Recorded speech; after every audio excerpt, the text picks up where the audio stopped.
Today we are going to discuss two prepositional phrases in front of and in the front of. What is the difference?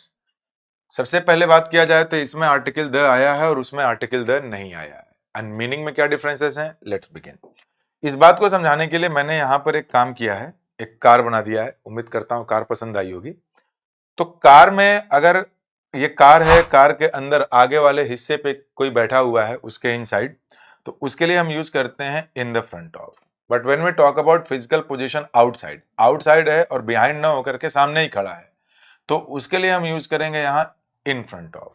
तो उम्मीद करता हूं कि दोनों difference आपको समझ में आए होंगे कि अगर कोई जैसे क्लासरूम है, क्लासरूम का जो आगे वाला हिस्सा है तो वो बन जाएगा अंदर में इन द फ्रंट ऑफ, लेकिन क्लास के बाहर ही कोई खड़ा है सामने तो वो इन फ्रंट ऑफ। तो इन दोनों बातों को दिमाग में रखिए और आइए इसे समझने की कोशिश करते हैं। एक एग्जांपल दिया है कि the driver was sitting the car with his seat belt on. अब क्या समझ में आ रहा है कि जो ड्राइवर है, अब किसी के मन में आ गया सर हो सकता है कि सामने आगे बैठा हो, लेकिन यहाँ लिखा है सीट बेल्ट ऑन, यानी कि सीट बेल्ट तो तभी वो पहना रहेगा जब कार के अंदर आगे वाले सीट पे रहेगा। तो इसका जो ऑप्शन बनेगा वो हो जाएगा ऑप्शन नंबर बी, यानी बी को यहाँ लगाएंगे। The driver was sitting in the front of the car with his belt on.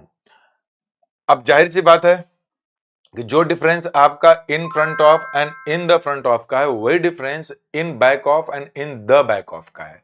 बाहर है, पीछे के साइड में है तो इन बैक ऑफ, अंदर है, पीछे के साइड में बैठा है तो इन द बैक ऑफ।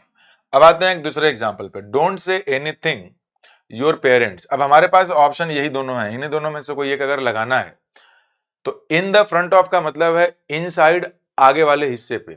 तो पेरेंट्स के अंदर तो आप जा नहीं सकते, इनसाइड तो होगा नहीं आगे वाले हिस्से पे, तो जाहिर सी बात है कि we are talking about physical position outside. मतलब कि मैं यहां हूं, मेरे पेरेंट्स यहां हैं, तो इनके सामने की बात हो रही है। तो यहां पे जो ऑप्शन बनेगा that would be A, in front of. What about this example? Over 50 people were sitting the car. What to use here? In front of or in the front of? That's very easy. Over preposition है, इसका मतलब more than भी होता है, more than। तो since here we are talking about a number, तो यहाँ पे हम जो बात कर रहे हैं वो 50 एग्जैक्ट नंबर नहीं है, 50 से ज्यादा की बात हो रही है। 51 है, 52 है, ये नहीं पता, बट ओवर 50 का मतलब है 50 से ज्यादा। ओवर 50 पीपल वर सिटिंग, तो हमें इतना तो आइडिया है कि जो कार है, क्योंकि मैंने एग्जांपल वहां कार ही दे दिया है, कार में आगे की सीट पे ज्यादा से ज्यादा 2 ही लोग बैठ सकते हैं। जबरदस्ती किसी को बैठाया तो 3 लोग बैठ जाएं, बट सीट 2 ही लोगों की होती है। तो अंदर वाले कार के अंदर आगे की सीट पे, आगे वाले हिस्से पे 20 लोग, 50 लोग तो आ नहीं पाएंगे, 50 लिखा गया है यहाँ पर। तो जाहिर सी बात है कि कार के बाहर सामने की बात हो रही है, तो यहाँ पे होना चाहिए ऑप्शन नंबर ए। यहाँ भी क्या आएगा? ए बोले तो इन फ्रंट ऑफ, यहाँ पे भी क्या आ गया? इन फ्रंट ऑफ, और यहाँ पे क्या बन गया? इन द फ्रंट ऑफ। उम्मीद करता हूँ कि डिफरेंस आपको समझ में आए होंगे। Thank you.